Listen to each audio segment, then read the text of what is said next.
Class 9-এ আমি তোমাদের প্রথম যে চ্যাপ্টারটা পড়াবো সেটা হচ্ছে বল ও গতি, ফোর্স অ্যান্ড মোশন। এখানকার প্রথম অংশটা হচ্ছে স্থিতি এবং গতি, রেস্ট অ্যান্ড মোশন। প্রথম আমরা যেটা পড়বো সেটা হচ্ছে স্থিতি এবং গতি কাকে বলে। স্থিতি হচ্ছে যে পারিপার্শ্বিক বস্তুর সাপেক্ষে সময়ের সঙ্গে যদি কোনো বস্তুর অবস্থান পরিবর্তিত হয় তাহলে তাকে আমরা বলছি স্থির বস্তু বা স্থিতিশীল বস্তু, আর বস্তুর ওই অবস্থাকে বলা হয় স্থিতি। যেমন এখানে আমি পেনের ক্যাপটা রাখলাম, এই পেনের ক্যাপটা যদি পারিপার্শ্বিক বস্তুর সাপেক্ষে, অর্থাৎ এখানে যে বইটা রয়েছে, বইটা এক্ষেত্রে একটা পারিপার্শ্বিক বস্তু। এখানে ছবির মধ্যে শুধু বইটাকে দেখা যাচ্ছে বলে আমি শুধু বইটার কথাই বললাম। তো এই বইটার সাপেক্ষে সময়ের সঙ্গে সঙ্গে এই যে পেনের ক্যাপটা, এটা স্থান পরিবর্তন করছে না, এর অবস্থান পরিবর্তিত হচ্ছে না, তাহলে এই বস্তুটাকে আমি বলবো স্থির বস্তু বা স্থিতিশীল বস্তু। এবং এই বস্তুটার এই যে অবস্থাটা, এটাকে বলা হবে স্থির অবস্থা বা স্থিতিশীল অবস্থা বা স্থিতি, তাকেই আমরা বলছি রেস্ট। একই রকমভাবে যদি কোনো বস্তু পারিপার্শ্বিক বস্তুর সাপেক্ষে সময়ের সঙ্গে তার অবস্থান পরিবর্তন করে তাহলে সেই বস্তুকে বলবো গতিশীল বস্তু, আর বস্তুর অবস্থাটাকে বলা হবে গতিশীল অবস্থা বা গতি। এবার মনে করা যাক এই পেনের ক্যাপটা সেটা এরকমভাবে ধীরে ধীরে মুভ করছে, এরকমভাবে ধীরে ধীরে ক্যাপটা মুভ করছে, তাহলে পারিপার্শ্বিকের সাপেক্ষে এ তার অবস্থান চেঞ্জ করছে। দেখো এই মুহূর্তে সে এই স্থিতি লেখাটার ওপর রয়েছে, আস্তে আস্তে সেই লেখা থেকে সরে গেল, ক্রমশ দূরত্ব বাড়ছে, তাহলে পারিপার্শ্বিকের সাপেক্ষে সময়ের সঙ্গে সঙ্গে ও অবস্থান পরিবর্তন করছে, তাহলে এই বস্তুটা হয়ে যাবে একটা গতিশীল বস্তু এবং এই বস্তুটার এই অবস্থাটাকে আমরা বলবো গতি।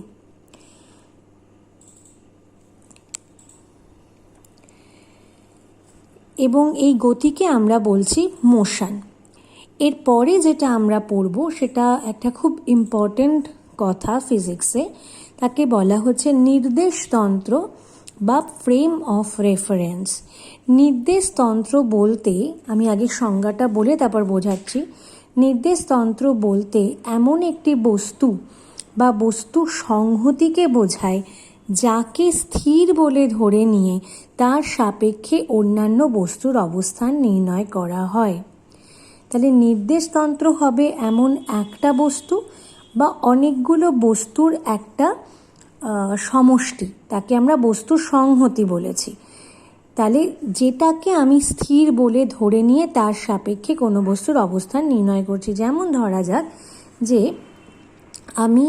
আমার এই যে বইটা সেটা একটা টেবিলের ওপর রয়েছে, ঠিক আছে, এই যে একটা টেবিলের ওপরে আমি বইটাকে রেখেছি, সে সঙ্গে আমি টেবিলের ওপরে এই পেনের ক্যাপটাকেও রেখেছি।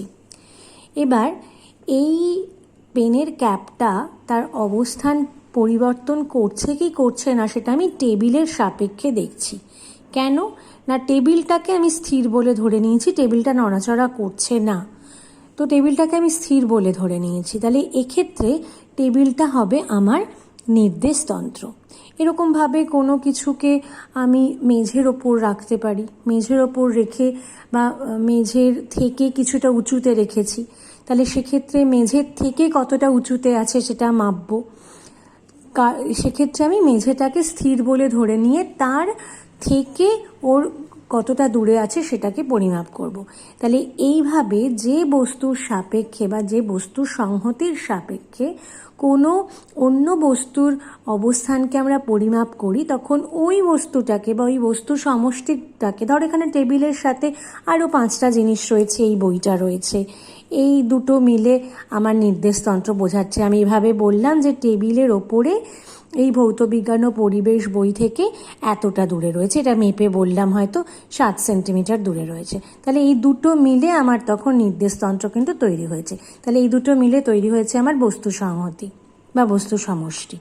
তাই এরকমভাবে যেই বস্তু বা যে বস্তুর সমষ্টিকে স্থির বলে ধরে নিয়ে আমরা অন্য কোনো বস্তুর অবস্থান পরিমাপ করি তাকে আমরা বলছি নির্দেশতন্ত্র বা রেফারেন্স লেভেল।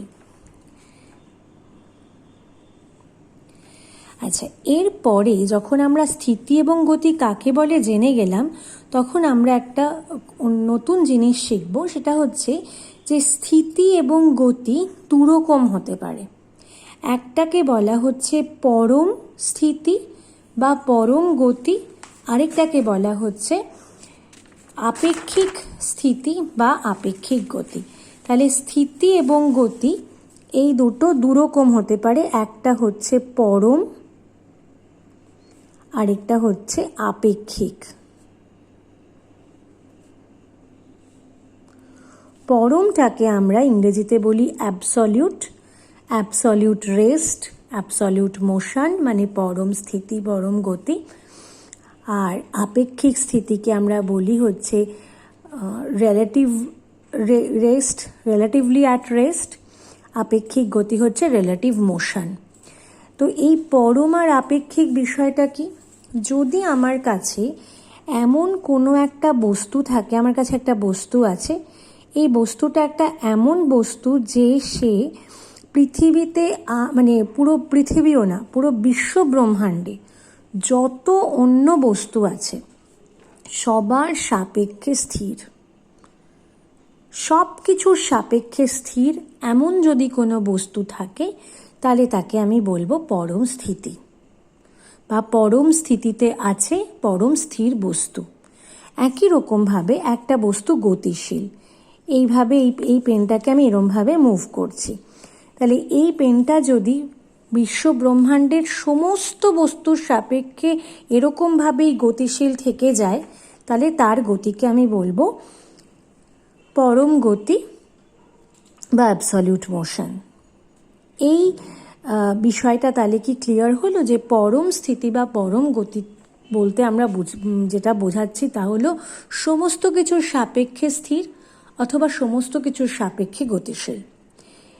এই যে পরম স্থিতি বা পরম গতি বিষয়টা আমি বললাম, সেটা আমাদের উদাহরণ দেখি। উদাহরণ দেখতে গিয়ে আমরা বলতে পারি যে আমাদের যে কোনো একটা গাছ, একটা বাড়িতে একটা গাছ রয়েছে বা বাড়ি, আমার স্কুল বিল্ডিং, সেটা নিশ্চয়ই পরম স্থির।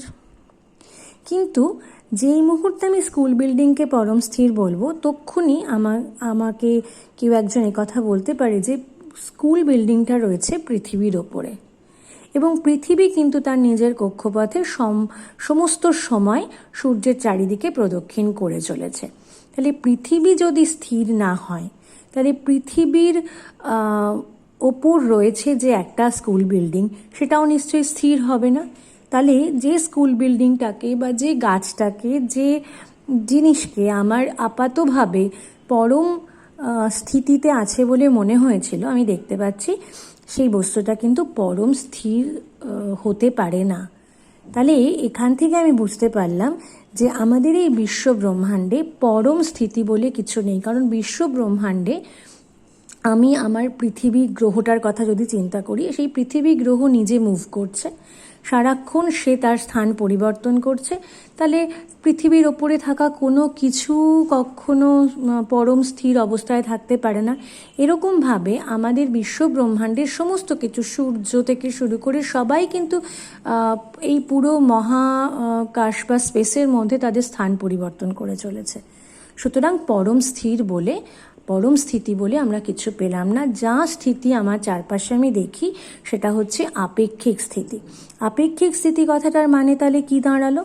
আপেক্ষিক স্থিতি মানে দাঁড়ালো যে কোনো কিছুর সাপেক্ষে স্থির কিন্তু অন্য কোনো কিছুর সাপেক্ষে সে গতিশীল হতেও পারে। যেমন আমি যখন পৃথিবীতে রয়েছি, আমি যখন পৃথিবীর মধ্যে বসে পাশাপাশি দুটো বিল্ডিংকে দেখছি, আমি দেখছি যে আমার স্কুল বিল্ডিংয়ের সামনে যে দোকান, সেই দোকানের সাপেক্ষে স্কুল বিল্ডিংটা সবসময় স্থির রয়েছে। তাহলে স্কুল বিল্ডিংটাকে আমি স্থির বলছি। আবার আমি যদি পৃথিবীর বাইরে থেকে স্কুল বিল্ডিংটাকে দেখি তাহলে দেখব মহাকাশে সে স্থান পরিবর্তন করছে। তাহলে পৃথিবীর বাইরে থেকে স্কুল বিল্ডিংটা গতিশীল, তাহলে এই স্কুল বিল্ডিংয়ের স্থিতিটা কীরকম স্থিতি হলো না, সেটা আপেক্ষিক স্থিতি। কারণ কিছু জিনিসের সাপেক্ষে সে স্থির অবস্থায় আছে, আবার কিছু জিনিসের সাপেক্ষে সে গতিশীল অবস্থায় আছে। তো এই আলোচনাটা থেকে আমরা জানতে পারলাম যেটা, সেটা হলো স্থিতি যে বিষয়টা, সেটা কিন্তু কখনো পরম হতে পারে না, সেটা সবসময়তেই আপেক্ষিক হবে। তাহলে এবার প্রশ্ন আসছে যে তাহলে কি গতি পরম হতে পারে? আমাদের আপাত দৃষ্টিতে মনে হতে পারে যে হ্যাঁ, গতি তো পরম হতেই পারে, কারণ এক্ষুনি যে পৃথিবীর উদাহরণ দিলাম, পৃথিবী তো কন্টিনিউয়াস তার নিজের কক্ষপথে সূর্যের চারদিকে প্রদক্ষিণ করছে, কখনো থামছে না, তাহলে নিশ্চয়ই পৃথিবী পরম গতিশীল বস্তু। কিন্তু এখানেও বিষয় হচ্ছে, পৃথিবীকেও আমি পরম গতিশীল বস্তু বলতে পারি না, কারণ আমি যদি পৃথিবীর সাথে সাথে পৃথিবীর সমান গতিবেগ নিয়ে পৃথিবীর পাশে পাশে যাই, তাহলে আমার সাপেক্ষে পৃথিবীটাকে স্থির বলে মনে হবে মহাকাশে। এরকম কিছু উপগ্রহ আছে আমাদের, কৃত্রিম উপগ্রহ, যেটাকে আর্টিফিশিয়াল স্যাটেলাইট বলা হয়।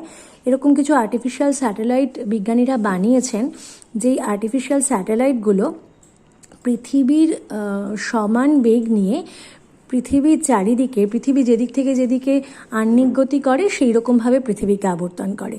তার ফলে পৃথিবী থেকে ওই উপগ্রহগুলোকে আকাশের একটা স্থির জায়গায় দেখা যায়, আবার ওই উপগ্রহগুলো থেকে পৃথিবীকে আকাশের একটা স্থির জায়গায় দেখা যায়। তাহলে পৃথিবী থেকে ওই উপগ্রহগুলো, পৃথিবীর সাপেক্ষে ওই উপগ্রহগুলো স্থির, আবার ওই উপগ্রহগুলোর সাপেক্ষে পৃথিবী স্থির, অথচ দুজনেই কিন্তু অন্য বস্তুর সাপেক্ষে গতিশীল, বা ধরো সূর্যের সাপেক্ষে গতিশীল। তাহলে কি বুঝতে পারলাম যে যে কোনো বস্তুর গতি বা স্থিতি কোনোটাই পরম হতে পারে না, গতি এবং স্থিতি দুটোই হবে আপেক্ষিক। এটা কিন্তু পরীক্ষায় খুব প্রশ্ন আসে, 2 নম্বরের প্রশ্ন, যে স্থিতি বা গতি পরম স্থিতি বা গতি বলে কিছু নেই, সব কিছুই আপেক্ষিক। এটার আনসার এই যে আমি বোঝালাম, এখান থেকে লিখতে হবে।